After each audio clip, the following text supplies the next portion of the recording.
Good evening, everybody, or good afternoon, depending where you are in the world. We have a special guest today, a special guest, NLP expert, high performance coach. Special guest, I've known Jeremy for a number of years now, and I'm a big fan of his work. He does some fantastic work in the field of business and sport. Very privileged to have him as a guest today. No doubt you'll take a lot away from today's session. We're going to be talking about a winning mindset, a mindset that we can adapt to variable environments, be it sport, be it business, be it life even. It's your call. So Jeremy uses a lot of NLP techniques to enhance people's lives in business, in sport. He's very successful. He's helped many people, fantastic athletes, sports people, footballers, business people. So we're very privileged to have him on the show today. Jeremy, welcome to the show. Thanks, Jimmy. Great to be here. Yeah, fantastic. Jeremy, there's people out there that may not have heard of NLP. There's people out there that may have heard of NLP. But the people who've not heard of NLP, how would you define NLP? What's the best way of defining it and how it can help people? Yeah. Well, there's various definitions. Neuro-linguistic programming. The neuro-linguistic is the language of your mind. And the programming, so the language of your mind, picture, sounds, feelings, tastes and smells, the way we think. And if you think about programming, change the word programming to patterns. So everyone's got patterns of behavior.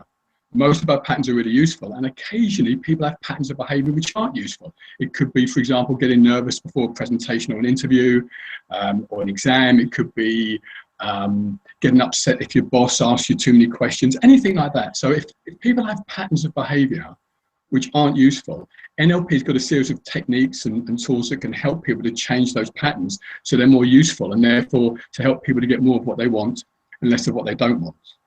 So that's, for me, one of the definitions. Also, in my background, you mentioned a few things. I used to be an accountant, used to be a semi-professional footballer. And so for me, I want to talk about the benefits. And for me, there are three key benefits of NLP. The first benefit is it can help people to improve communication. So that's communication between two or more people, me and you, for example. And also people communicate with themselves. So if someone's nervous before a cup final, the chances are they're telling themselves in some way that it's not going to go well. They're communicating with themselves in a not useful way. So NLP helps people to improve communication. Second benefit is it can help people to change their thinking, their attitudes and their behaviors, and therefore their results. Yeah, no, definitely. And it's quite interesting, really, because we see people perform at an optimum level. And I think for me, being a passive observer of sport and sporting excellence and all different things, really. One thing for me, really, that strikes me is people who perform consistently at their best. You know, you're well aware of athletes that continuously, consistently perform at the very highest level. Is that mindset, Jeremy? What's the difference between an athlete that consistently performs, be it in a team, week in, week out, be it individually, and you get certain athletes, we all see it in FA Cup, for example. You see a certain team will rise to the occasion, or a cup. And throughout the year, or even in business, people have a good day, a good week, a good month even. What can we do to enhance consistency? Yeah. Okay, well, there's a few things. First thing, actually, it comes back to the third point I was going to make about NLP, is that one of the benefits, it can help people to replicate excellence. So I think excellence is a habit. I think if we assume that someone's got the capability, I think it's very hard to achieve a lot without capability, but people who've got the capability, one, they're hungry, they want to learn, they want to improve, they want to do more. So they've got a hunger, a desire to succeed. Mm-hmm. They've got positive attitudes, positive beliefs, so that even if things don't go well, they still know it's not failure, it's just feedback. They may lose a match, they may not win a sale in business, for example, they may not get the job that they want at the interview. They'll learn from that, ask themselves, what can I do to make it even better next time? And then go out and do it. So they'll retain a positive attitude. And in the research I've done, some of the books I've written, people like Billie Jean King, Roger Black, Sebastian Coe, I think, they talked about there's no failure, only feedback. Just learn from what hasn't gone right and focus on getting what you want next time. That's really fascinating. And a recent experience, I was doing a talk in London at an expo, and I drifted into a seminar by Sir Clive Woodward in between my talk and seeing a few other talks. And I was keen to see what he had to say. He talked a lot about attitude of performers, and attitude and being a key element for performance in athletes and even business. And he drew a lot of parallels to from business. He talked about his time in business. He talked about how his time in business helped him transfer skills to sport. And also what struck me is transferring sporting skills across the business. Now, a key thing you mentioned there, you've got the business acronym, the business background. In terms of sport, how much of that can you transfer? How much from a business point of view and business success, business acronym, how much of that can you transfer to sport, Jeremy? Because I've seen you work over a long period of time. You're really good at what you do, fantastic at what you do. And what strikes me about the way you work is, you know, you fantastic NLP, you've done NLP forever really, but you also add other elements, I think. And when you mentioned there you accountant beforehand, what else can you do from a business point of view? What can sports people learn from business? Okay, well, I think it works both ways, but so what can sports people learn from business people? I think sometimes discipline and the rigor. So in business, so I speak as an ex-finance director, you have monthly reports to do or weekly reports, and you really focus on the key things. So in a business, it'll be on profit, for example, and the things that lead to profit. Is it a number of sales calls you make or whatever? So focusing on the key things that make a difference. Yeah, definitely that sort of fine attention to detail. Yeah, well, what are the things? I mean, one of the techniques I use both in sport and business is something called performance profiling. Okay. Which you know of, Jimmy. I mean, performance profiling, for those who don't know this, it's basically you look at whatever role you've got. So whether you're a sales director or whether you're a golfer, it doesn't matter. You look at the attributes that make up a top golfer or a top salesperson, and let's say there are 10 attributes. And what you do is you score your level of competence at the moment out of 10 for each of those. And you would work towards improving each of those attributes so you become better and better and better. Mm-hmm. I think both of those, can sport learn from business, business learn from sport? I think yes to both of those. Yeah, very much. That focus on your goals and what you want to achieve, and being willing to look critically, not nastily, but to critique what's going well, how can I improve it? How can I make it even better? And what about how do we define attitude? And when I was watching the seminar and Sir Clive Woodward talked about attitude, it sort of struck me really that, you know, there's a fine line between, obviously talent will take you so far. Talent, you've seen many, you've got many top sports people, you know talent will take you so far. And I think that there's a point, isn't there, where it's almost like a level playing field. You get to the very highest level, the variables are so minimal.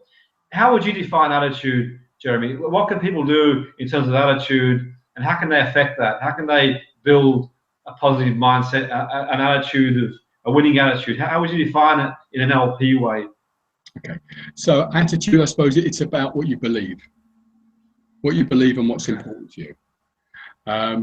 Do you believe, for example, that let's say if it's the cup final, do you believe you've got a right to be there? Do you believe you absolutely deserve to be there? Or are you a bit lucky and a bit scared to walk on the pitch? Yeah. Do you believe that if during a match you make a mistake, do you believe, you know what, I'm better than this, I can absolutely overcome this and have a great game? Or are you going to shrink and hide and hope that nobody passes the ball to you? Mm-hmm. So I think, and there's a couple of elements of attitude. How can you improve on those, or how can you get an even more positive attitude? I think things like mental rehearsal. Yeah. I think so. The mental rehearsal is before an event, visualizing, seeing yourself in different scenarios, and each time you perform the way you want to perform. It's also about another important thing is that to distinguish between the outcome or the result on one hand and the performance or the process on the other. Yes. When we get to the cup final or the final of a tennis match or whatever it may be, of course everyone wants to win. Yeah. If it's too much about winning, you're not focusing on hitting that forehand or doing that putt or whatever. It's to focus on the process and the performance, and let the result and outcome take care of itself. It's almost like knowing it's the most important thing in the world to win, and in some ways it's the least. Just go out there and be yourself, play your game, play the situation, play the opponents rather, play your opponents, not play the occasion. Yeah, no, definitely break it down. Definitely, I agree. I think sometimes the outcome can be so overwhelming. We focus on we're going to win this cup final, you're going for that medal, whatever it is. And it's great having the outcome and setting the goal and putting it out there. And I think beyond that, I think all you can do is affect the process to a certain degree. One of the things that strikes me about NLP, and one of the things that really drew me into the world of NLP, was the modeling excellence and so on and so forth, but also how we are outcome focused, but also in setting the outcome. You mentioned there mental rehearsal, and you mentioned there our association in certain situations. What about visualization? How can we visualize our goal towards an outcome? What are some things we can do, Jeremy, to go from A to B, or visualize the process? And one thing that, struck about NLP is, I mean, I've done many different trainings across a broad range of different things, and know that you've come across your SMART goals, you grow goals, but I could never have imagined in my mind a Leonardo da Vinci or a Stephen Jobs or so. I didn't know him, obviously, but before my time, but I could never imagine them not doing a SMART goal. And one of the aspects of NLP is that sort of creativity, and what can people do to sort of like generate a compelling future, or a compelling outcome, a compelling process? Okay, so I'm going to draw on some work, not directly from an NLPer, but a guy called Napoleon Hill, who wrote a book called Think and Grow Rich. He was probably one of the early personal development gurus. And what he did was, about 100 or so years ago, he spent 10, 20 odd years interviewing top business people at the time, who 100 years ago, most of them were men. People like George Eastman from Eastman Kodak, F.W. Woolworth, J.P. Morgan, people like that. And what he found was that people who were successful had a real definite purpose in their mind. They knew what they wanted, and not only did they know it, but they could see it, they could hear it, they could feel it, they could almost taste and smell it, so that it activated all their senses. And they were totally sure that they were going to get it, and that they knew some of the key steps to get there. Yes. So yeah. I think, in terms of the mental rehearsal that many sports performance coaches and sports psychologists would use, it's about, there's a few key distinctions, I think. One of them is really getting it multi-sensory, so you engage all your senses, see, hear, feel, taste, smell. I also think it's important, there's a cut to also to be able to see yourself achieving it and to imagine being there. So in NLP we call that dissociated, in other words, seeing yourself as if you're watching yourself on a television screen, and then doing it associated, so you can actually feel it happening. Mm-hmm. Some of those easier than others. I ask my athletes to do both of them. I think also there needs to be no negative consequences. Sometimes people have very subtle or deep-seated, what sometimes called counter-intentions. So what I mean by that is, if they achieve this goal, if they become world champion, perhaps there'll be too much publicity for them. Mm-hmm. But that could unconsciously lead them to sabotage their own success, because they could, in theory, in their own mind, be some kind of negative consequence. So I think it's really important that people, athletes, business people, are really clear that by achieving their goals, it's only going to do them good. Yeah. And another thing, that there's a goal beyond the goal. So that by achieving one goal, there's other things that are going to be available to them. Yeah, that's fascinating. The goal beyond the goal, and I think that to keep us motivated, to keep us focused, and to make sure we're always improving. And there's people out there, no doubt there'll be people out there watching who are athletes at the highest level, business people looking to get ideas, and you share some great ideas already anyway. And I think that some of the beliefs as well, the beliefs you shared that people have at the highest level are phenomenal, and they'll go a long way towards helping people achieve their own outcomes. But I want to set the scene for people out there, and you've worked with athletes at the very highest level. Now, as a general rule, Jeremy, life being the way it is, sometimes we sort of have this misconception of athletes live in this sort of perfect environment. We kind of forget athletes are human beings, and like any human being, we've got things going on in our lives, and life isn't always easy, and it can be challenging at times. And when you're an athlete, the difference is you're performing, you're out there, crowds around you, there's pressure, expectation. You've got a nation or a set of fans with extra expectation. John's going, but on top of that, you've also got your own life too, and you've got your own commitments. And could you share some information in terms of how we can help people really get in that zone? You know, when the whole world, you've got a whole world around you, you've got everything going on really, but you've got, as an athlete, you've got that moment, that defining moment to achieve. And we see that moment on TV. We see that. We don't see the 4, 8, 12 years of preparation. Now, you can prepare as much as you want physically, mentally, but it's all in the day. What can people do, Jeremy, to get in that zone of optimal performance and shut everything else out of their mind and just stay focused in a big game situation?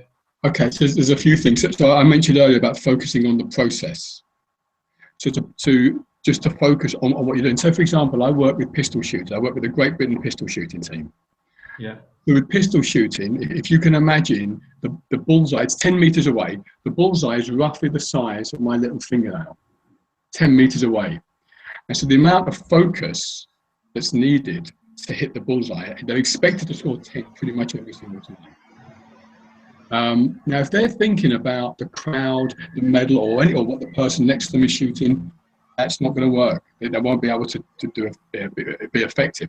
They need to absolutely focus on the process of doing the shots.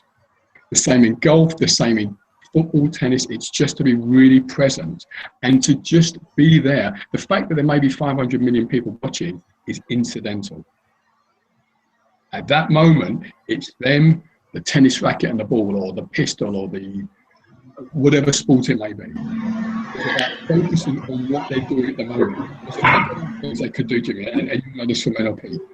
One of the things, if someone, for example, gets overly nervous, there's a technique in NLP called anchoring. And anchoring is basically about setting up what we call a stimulus response mechanism. What do I mean by that? You know, if you hear your favourite piece of music, if the radio DJ plays your favourite dance music, the first couple of bars, you hear it, you feel as though you want to dance. Yeah. The minutes of the music makes you feel as though you want to dance. Yeah. If they play a romantic song, first couple of bars, stimulus, make you feel nice and relaxed and romantic. Maybe, from a visual point of view, you may see your best friend's face and you feel good. It's a stimulus response. And what anchoring does is you can, in the privacy of your own training room, or your own consulting room, or whatever, you can set up your own stimulus response mechanism. So what you do is you think of a time when you felt really calm, for example, or really confident, and it's really relive. And when at the moment you're reliving it, you do a movement such as this, for example. Replicable movement. You do that a few times, and when you go onto the tennis court or whatever it may be, if you're feeling a bit nervous, you just repeat this movement or this movement, whatever it may be, and it takes you back into that space. Yeah, no, that's fascinating, and you can pretty much block out all things that are going around you and just focus on that process, because we know the process, we know the technique, we know the skill, but obviously the mind being the way it is, and depending on which journal you read and how many thoughts people think that we have at any given moment of time, we know one thing for sure: from the moment we're born, we store a lot of memory in the subconscious mind, and obviously, beyond that, we process our thoughts through our senses. But also, not only that, we've got this continuum set of thoughts that we evaluate throughout the day, and of these thoughts, some are useful, some are harmless, some aren't so useful, and you just need to have that ability to stay focused. And it's really interesting that you mentioned that. I'm away from sport or business. I was in London one time, Jeremy, and I was doing a seminar, and I thought I'll walk the streets of London. I've got this adrenaline rush. I just need to decompress. And that big screen in London Trafalgar Square, is it? Yeah, that's the one. Yeah, and I'm stood there and I'm watching this advert, and there's a guy with a six-pack, and there's these girls who are drooling, and I'm thinking, what in the world is going on there? And this guy's got this six-pack, and he's sort of cleaning these windows, and these girls are drooling, and you've got music playing, you've got really positive, uplifting music playing, and then you've got this guy, and then these girls drooling, and it's all happening at a breakneck speed. Then you've got 11 o'clock, it's, you know, I can't remember if it was Pepsi or Diet Coke, time for a break. And I thought, isn't that setting up an emotional stimulus? So, you know, people are watching that. When another clock comes along, they're probably going to be so ashamed and want to rush out and buy that product. But not only that, I thought to myself, how many window cleaners, no disrespect to them, have their top off and a six-pack and so on and so forth. But it really strikes a chord how you see advertisers use that anchoring process very heavily as well. Yeah. Absolutely. Adverts, stimulus response. You see the, I'm not going to advertise any products, but you see certain logos or certain, you hear jingles, and it makes you want to. One of the other things about, just going back to sort of thinking positively, if you like. So a few years ago, I spoke to the performance coach of a lady, she's a French pistol shooter. She came second in the 2012 Olympics in London. She won a silver medal.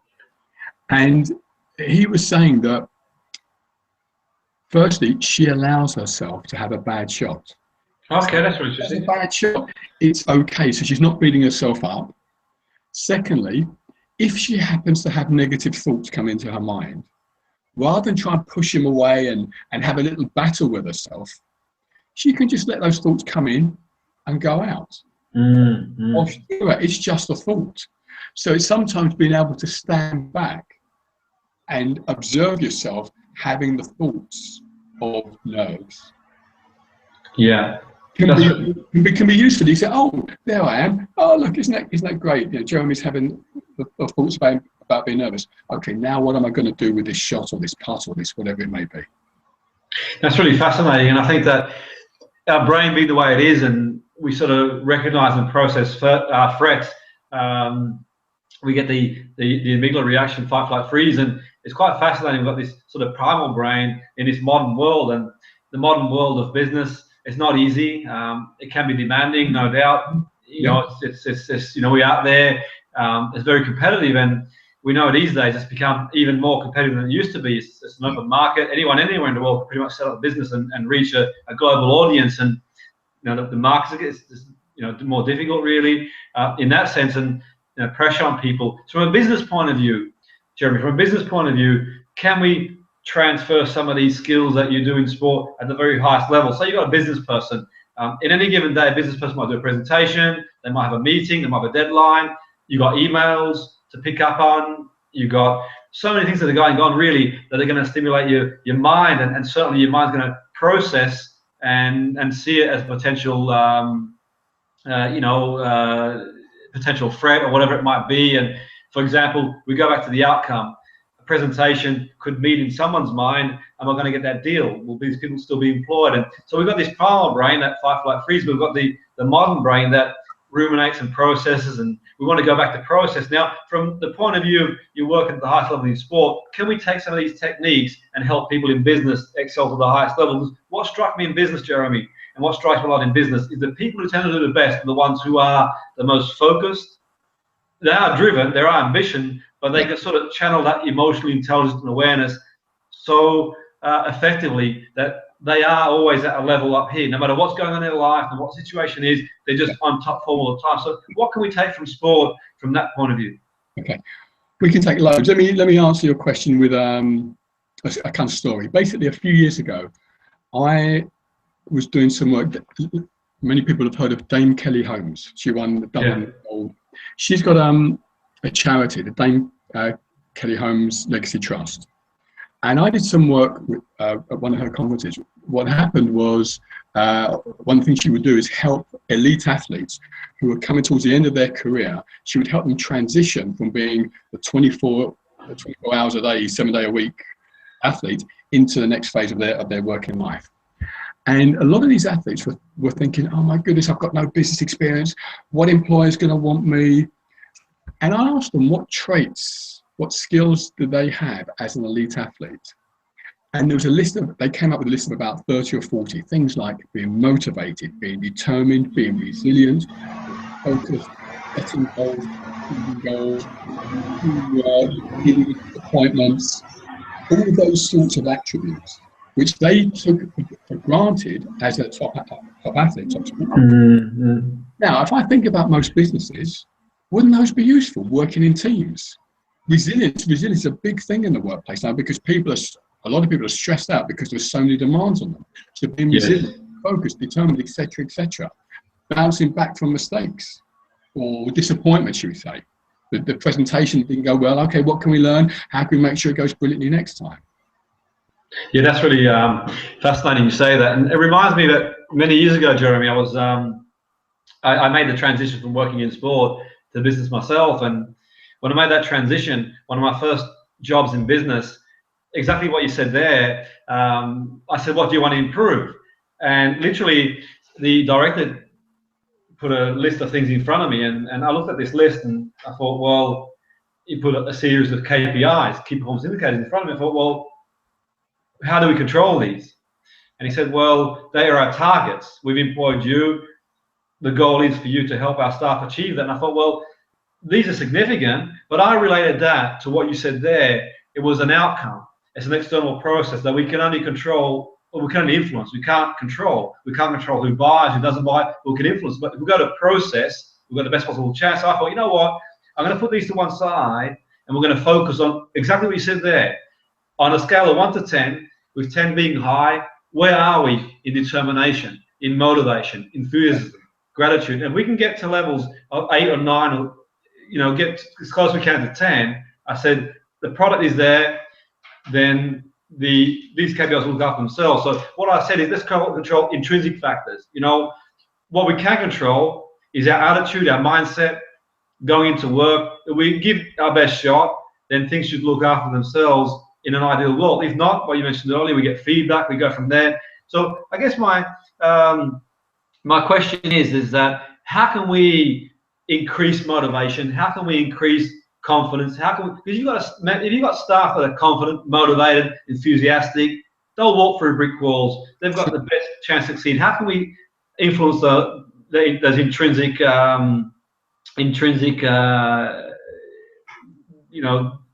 demands and intrinsic emotions? What can we do, Jeremy, to Okay, I mean, you're really speaking my language here, Jimmy. There's a couple of things. I want to talk briefly about something called the principles for success and the mindset for success.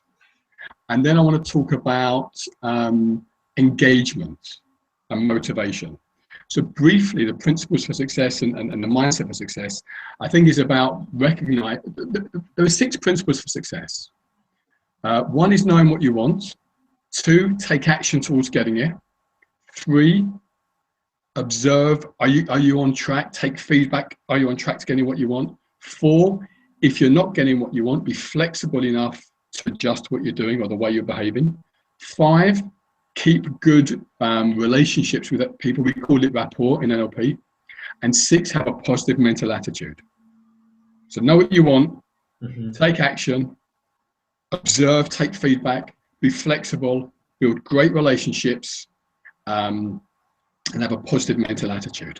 So I think that's almost like a process or a structure. And what I would say is that I've done loads of seminars where I've taught the principles for success and certain aspects of the mindset for success. Like, for example, there's no failure, only feedback, and to respect where other people are coming from, respect their opinions.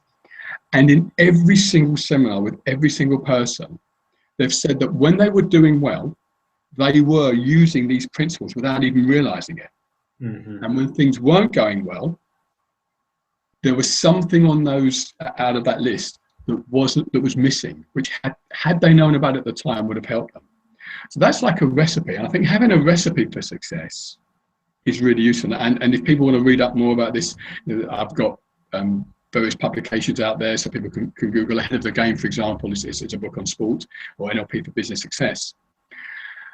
The other thing around engagement is something called values. Now, I did a talk about 3 years ago to the NLP conference in London on staff engagement. And there's a report done in 2008 called the McLeod Report. It was commissioned by the government, and basically, I can't remember the guy's first name, but McLeod and his colleague Nita Clark, I think her name was.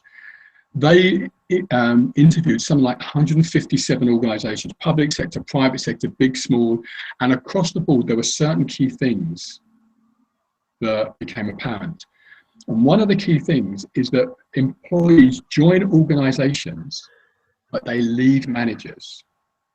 So someone could join an amazing organization, but if their manager doesn't know how to treat them, and one of the key things, I talk about this a lot on my courses, it's so simple, but I think relatively few managers do this. This is free consultancy for the people who are listening. Yeah. If you sit down with each of your employees, let's say the annual appraisal, let's say you're typically a manager would have maybe 6 or 7 people reporting to him or her. You sit down with each employee and ask them what's important to them, what they want, what they look for in their work.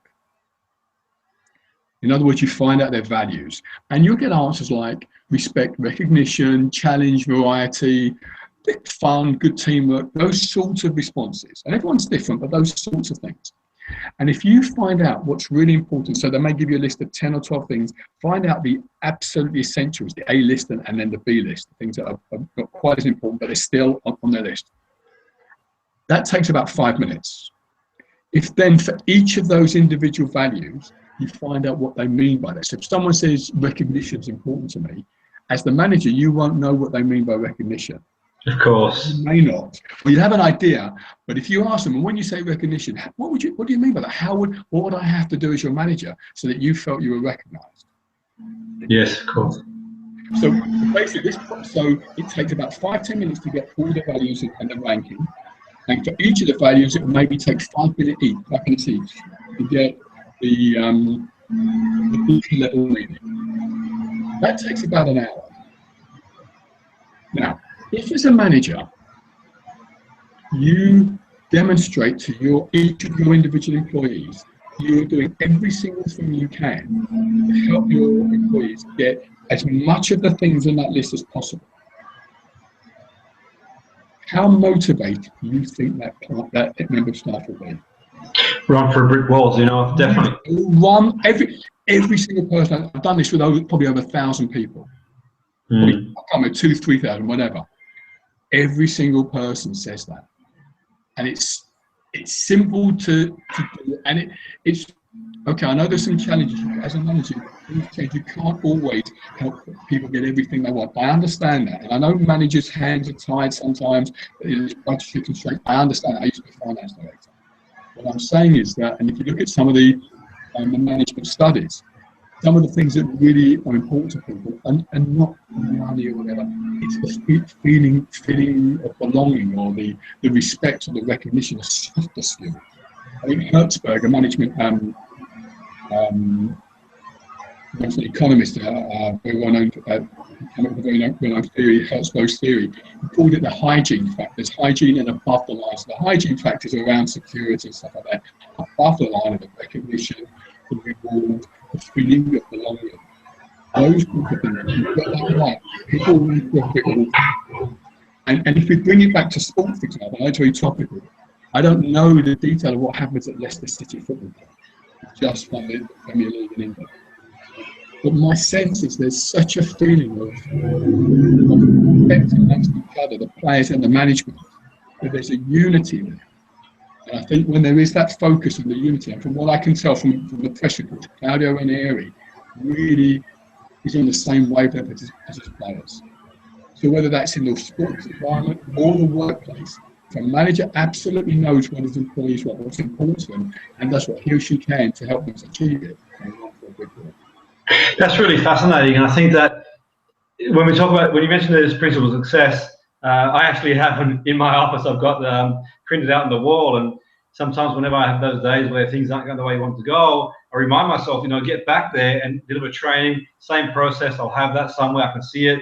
Because sometimes in life being the way it is, we have unconscious responses, we can get run off course. But the more you practice the way I see it, Jeremy, the more you practice those principles, the more they become second nature. And like all things really, you don't do one training session in the gym and get healthy or fit. You don't eat one good meal and you're healthy. You just got to work at it. And the more you work at it, the more you're going to get skilled at it. But also, it doesn't take a long time to make improvements, because people tend to think that they have all these sorts of time frames for improvement. We can improve from where we are almost instantly. But what's really fascinating, what you said there, is the values and people's drivers and what motivates them. And what's interesting for me, Jeremy, we've sort of moved into, in corporation, what I've seen, we've moved across this sort of, what you do, it goes the extra mile. And I think that what you mentioned there, I think is paramount on two levels, because I think for me, the manager needs to lead. I think he's got to go there first. Now, having been in corporation, I've seen all too many managers, sometimes in certain situations,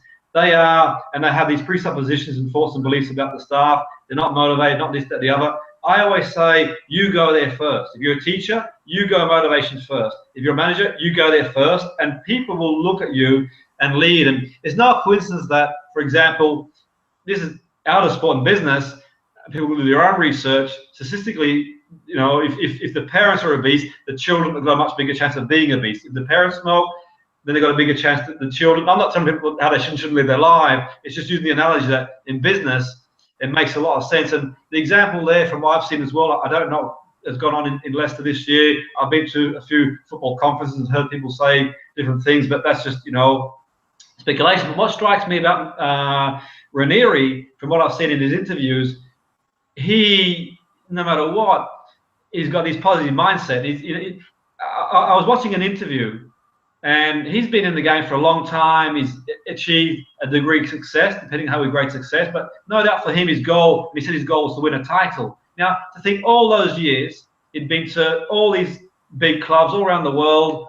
He'd done well, but he didn't win that title, so to speak. And what struck me, Jeremy, is he said that he still believed he could win a title. Maybe not with Leicester to start the season, but he still believed it could happen. And that goes back to the mindset, know what you want. But how important, Jeremy, is it that if we're going to set an outcome, a goal, that the goal and the outcome we want, we use the values as a compass, or we use the values as a map towards getting there? Do we not need to get some sort of alignment? Because people like the idea of doing something, but do they really want it? Is it really what they want? And the way you set values is powerful, because words are labeled, and I've seen too often in a lot of corporations, they've got these values hanging on the wall. But if you go away and ask, I went to an organization once and they had these values, they'd done a lot of work on values, and I said, you know what, guys, I want you to all give me the meaning for the values you have. And no two answers were the same. Yeah. I thought, hang on a second here, would it not make sense to sort of reevaluate and all sing from the same hymn sheet? So my question is how important is it when we set an outcome, we align ourselves to what's important to us, what's driving us? Yeah, I think it's essential. In a word, it's absolutely essential. I think if we know what's important to us, it's important to ask ourselves when we're setting a goal, will this goal help us to achieve the things that are really important to us? Mm. And I think we also, I mean, there's a model, you'll know this, Jimmy, there's a model in NLP called neurological level, which is about alignment. And for those of you who don't know it, basically, there are probably six components in it. There's the environment, there are the behaviors and the capabilities, and then there's beliefs and values, identity, and purpose.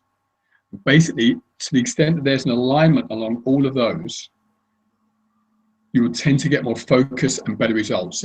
So ideally, if there's a sense of purpose, like I don't know, but I'm imagining that Leicester wanted to do it not just for themselves, but for the fans as well.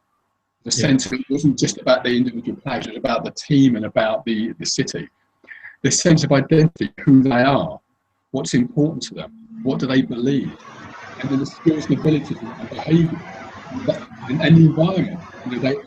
They all came together and they were really focused and aligned. So whether that's a football club, whether that's an individual, whether that's a business. So, I mean, I'm reminded of the story that's often quoted about NASA, the space agency.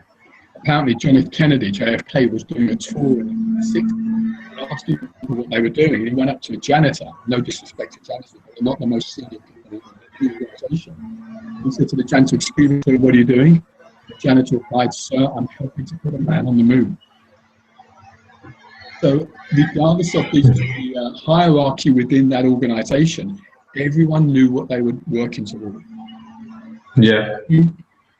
Credit to NASA for creating that sort of that mentality, that culture in the organisation.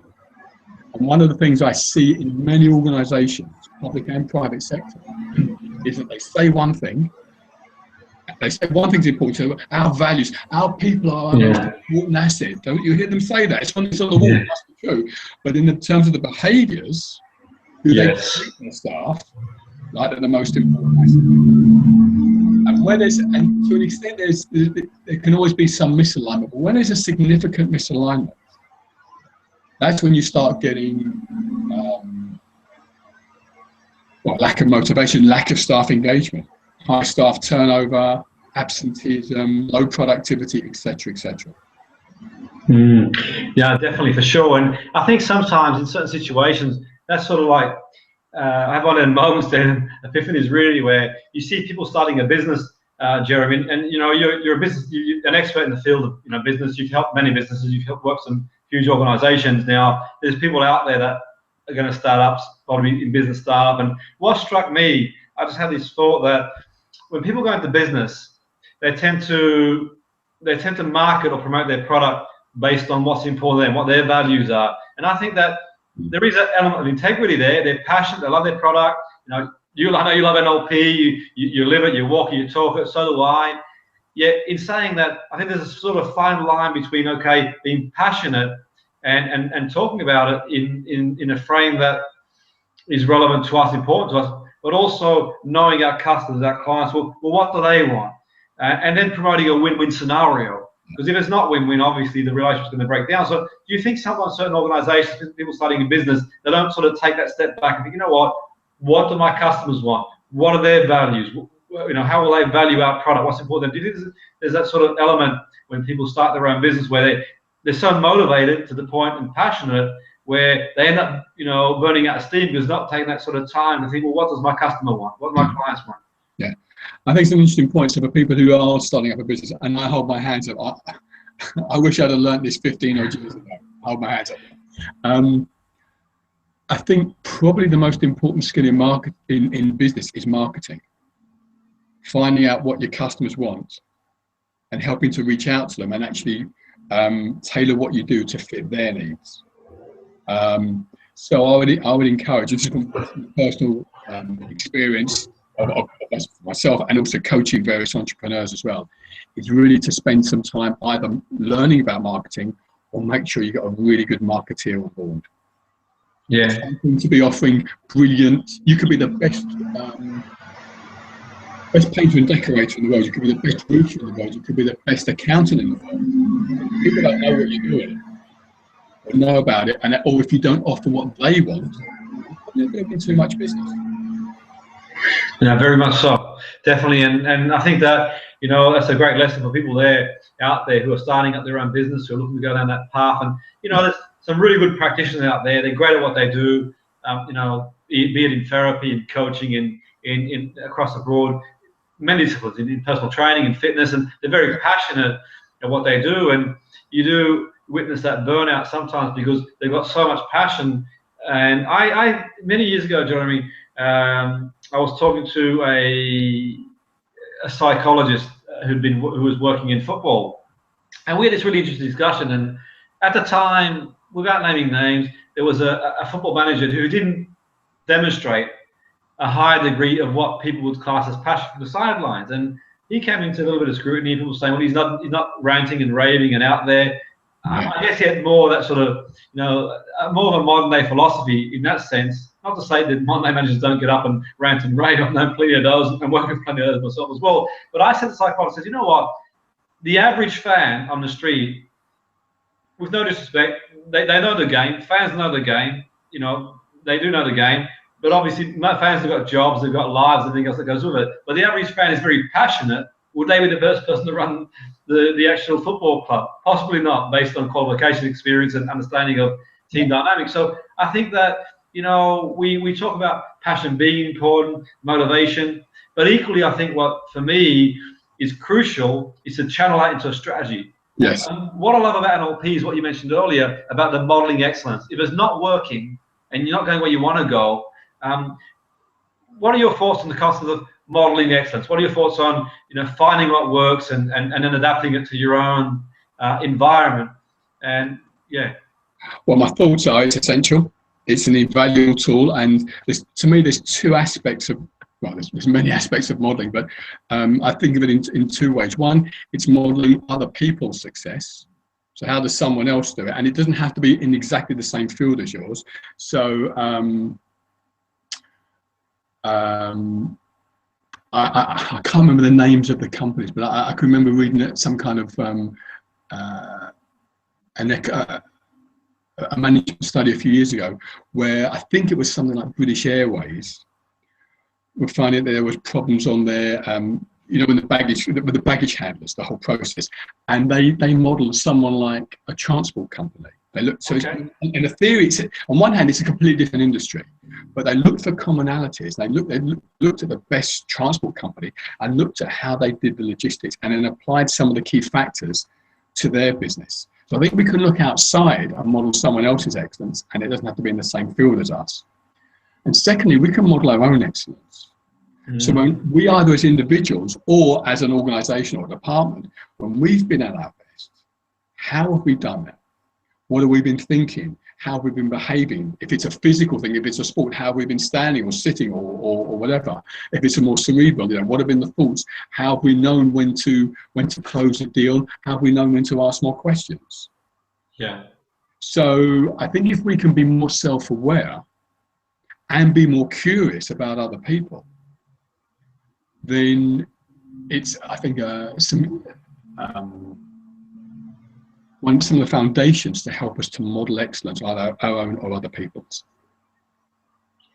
Definitely. And when we sort of choose do we model, when we choose an example, when we choose someone to model, Jeremy, are we looking for a specific area? We're looking for, I mean, let's say if you're going to model the best in their field in sport, you're going to model in business, what are you looking for in terms of makes a difference? What's your process in terms of what defining factor you're looking for that can make or give that edge to the person who's here and wants to get to there and the person who already is there?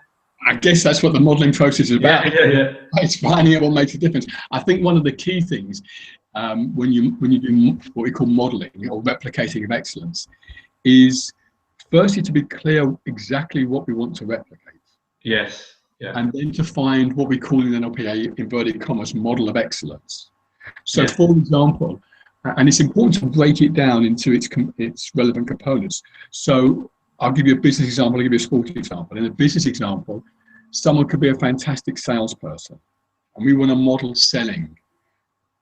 But there's different aspects to selling. There's prospecting, there's opening the door, the initial contact, there's creating a relationship during the call, there's knowing when to close, there's the after sales or the relationship management. So there's different elements.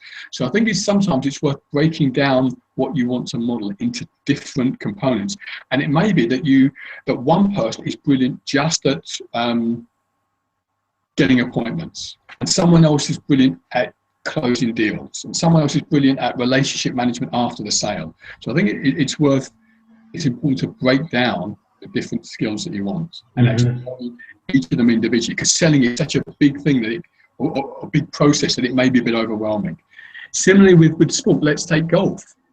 Within golf, we could just say, let's find a top golfer, or we could say, I want to really improve my putting less than 10 feet. So a putt that's less than 10 feet. Who's the best putter less than 10 feet on the planet? What does he or she do? And it may be that I also want to improve my bunker shots. Who's the best at bunker shots? Yeah, no, definitely. Golfer, you could break it down into different components. Yeah, no, I think that's a fantastic. That's fantastic, and anyone out there watching or listening, it's a fantastic takeaway, really, because what I took away from that is if you're going to model someone, make sure they're outstanding. They are the very best in the field that you can get a hold of, and anything less than outstanding in this world today, we know that you've got to be on top of your game. You've got to be outstanding, but you also got to keep that vitality of the business. You've got to keep moving forward. You've got to keep productive. So that's one thing for sure. And I think that you make a great point there, Jeremy, where you've got to know what you want. I think some people embark on a process of modeling. There's no clarity.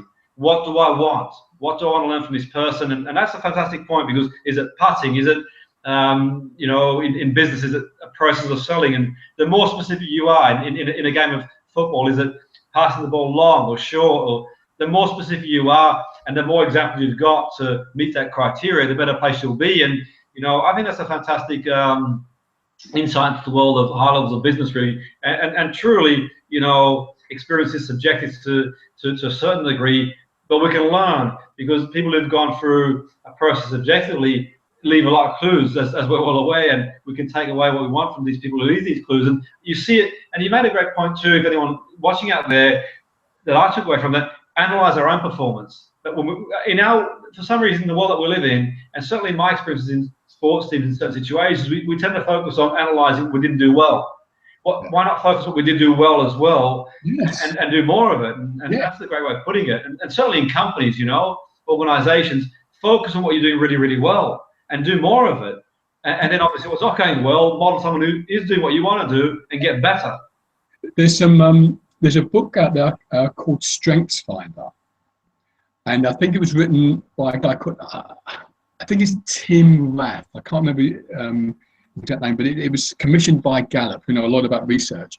And what they found was that if you really want to improve someone's performance, certainly in the workplace, concentrate on what they're good at and build those up.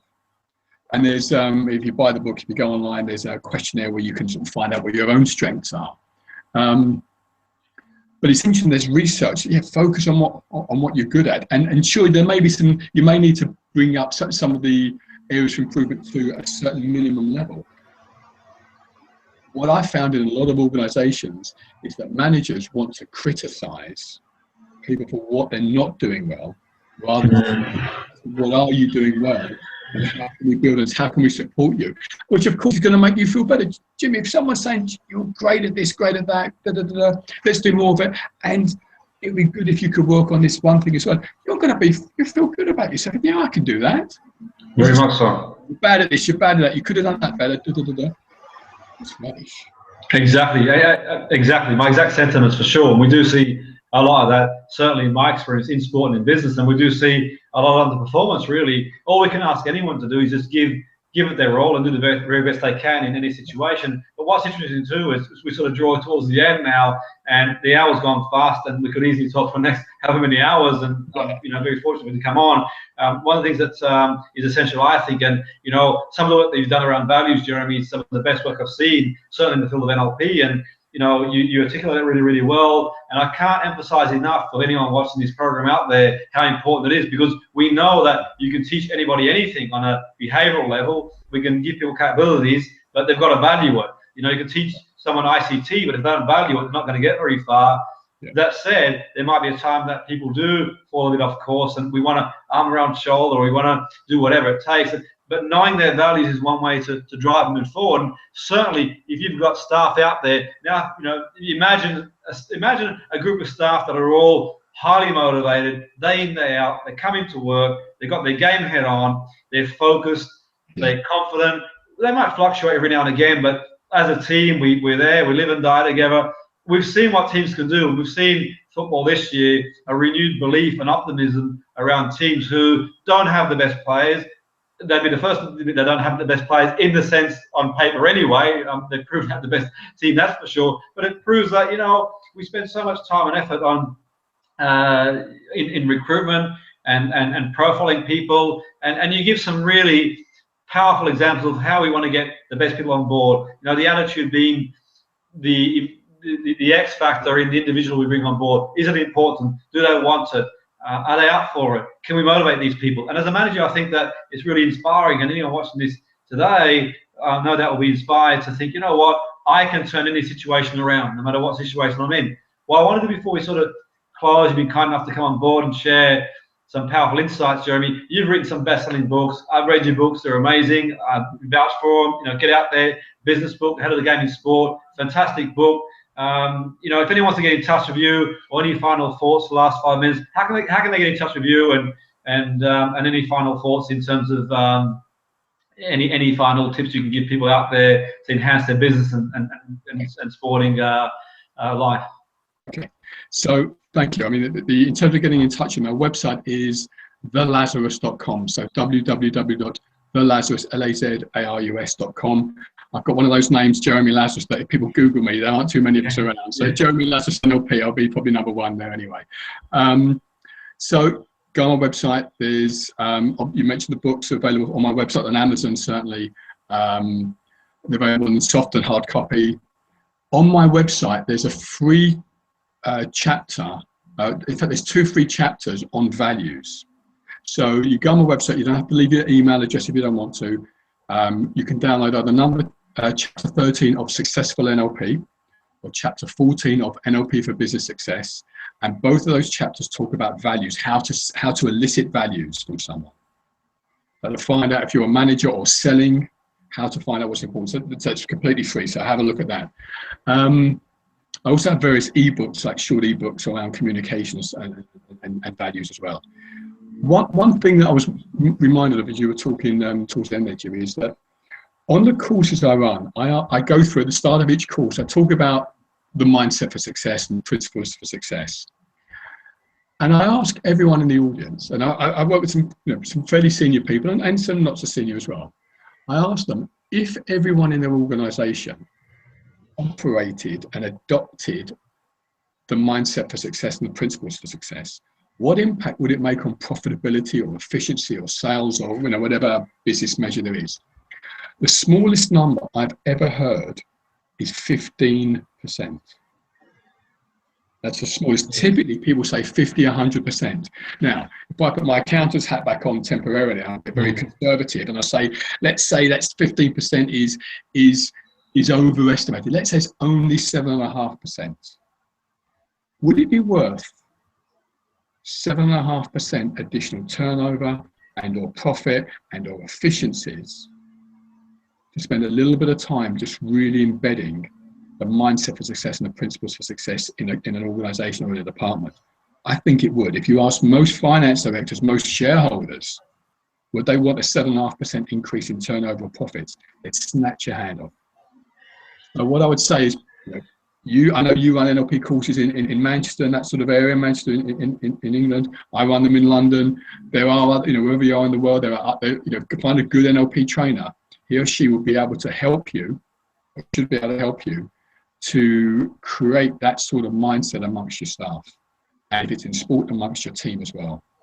There's a lot of information in my books, but that's what I'd say. So, focus on what you want. You want to increase profits, use the mindset for success, create that kind of can-do attitude in your organization, and make sure every manager knows about the values and what's important of every member of their, every person in their team.